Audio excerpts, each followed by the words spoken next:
Are you spending a lot of time manually identifying products that need restocking using Excel sheets and reports? Inventory Forecasting Hero is a quick and accurate way to forecast your inventory requirements. The app automates all the number crunching for you so you can identify inventory to restock within minutes. The days of manually scanning inventory are over. With this app, you can restock products before they go out of stock, track your low stock items and best-selling items, reduce your stockouts and inventory holding costs. No more understocking or overstocking, because IFH helps you keep just the optimum amount of stock. IFH calculates the reorder quantity for each SKU in your store. The app takes into account your store's recent sales history from Shopify and your replenishment settings.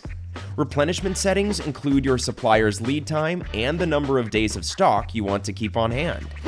Once the app is set up, it is simple to make daily replenishment decisions. The replenishment report highlights the items that need immediate reordering. Simply look at the recommended reorder quantity you need to purchase from your supplier. Switch to the detailed view for insights on your inventory and revenue. No more Excel sheets, no more guesstimating, no more wasting time doing calculations by hand. Become a hero in inventory forecasting. Click the Add App button to try out Inventory Forecasting Hero for free.